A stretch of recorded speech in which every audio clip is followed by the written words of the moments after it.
Alright, so for the center front panel, there's a center front seam. The client wants a cutout here, so what I had to do was join two sets of the center front panel, and what I did was I joined them at the cutout itself. That's going to kind of expose a little bit of cleavage. The client has a smaller bust, so it's going to have a tie in the back. Then we'll just kind of tie in a bow, and that'll kind of help keep a little bit of like a push-up, but also tight around the bust area. So what I did is I brought these two right sides together, and then I put an understitch in. You can just faintly see the stitching along here. And an understitch is when you sew both of your seam allowances towards your lining layer, and it kind of helps force your lining layer to stay towards the lining.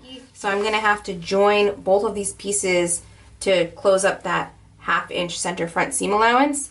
And I mean, typically I wouldn't want to press them open because I've already pressed them nice and flat, but I'm going to give a little bit of a press just there at center front, so when I align these two right sides together, I don't have any issues with aligning the actual turned back seam allowance. So I can just kind of pinch those two together at the seam, join bottom edge to bottom edge, top edge to top edge, and then I will close that up with a 1/2 inch seam allowance.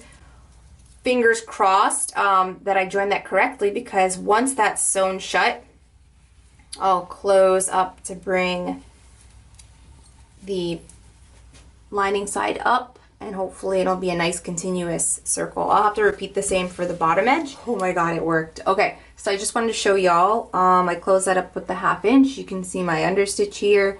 That's my lining, that's myself. So that's just got the seam allowance. I could press that open, which I am going to do really quickly. And after I press that open, we'll do the reveal, and you'll see that cutout is a circle.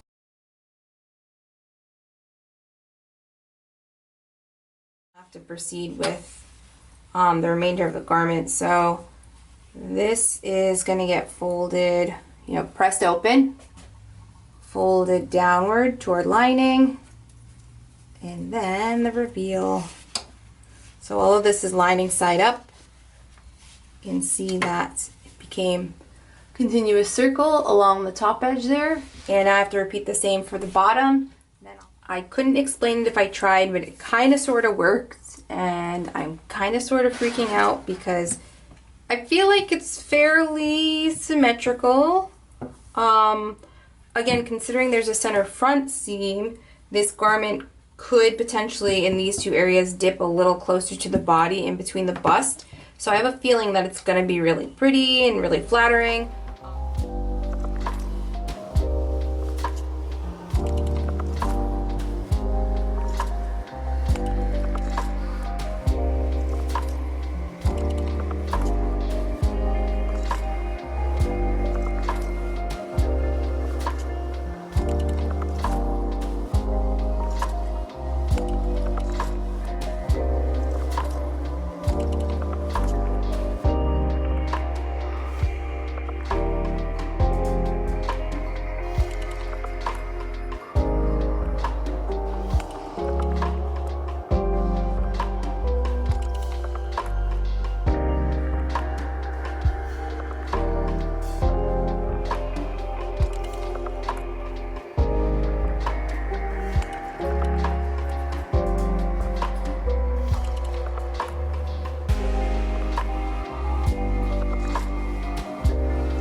Alright, so after having the fitting with the model, made a few adjustments, I'm going to take an inch from the original waist on both the bodice and the skirt, and thankfully it stops where the bodice and the skirt join, just at the front here.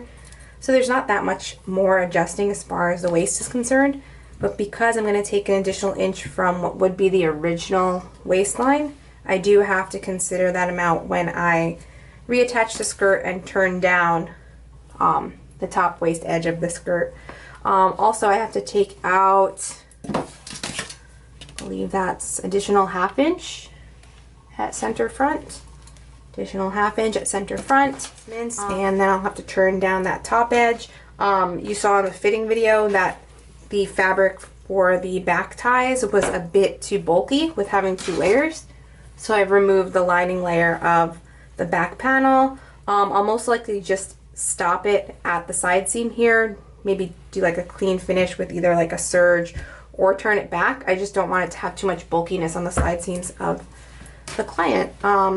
Made some spaghetti straps, which I may cover with an embellishment just because it's a little tricky to attach embellishment trim into the neckline on its own. So I'll attach the neck halter straps, and then I can always hand tack the embellishment over top of that. So I'm going to make a few fit changes. That's an inch from the waist of the bodice and the skirt. I'll have to seam rip them apart first, take out the additional 1/2 inch from center front, reattach them, clean finish this edge at side seam from the lining, clean finish, or however I'll turn down the top edge of the bodice neckline, attach the straps, and then finally the zipper.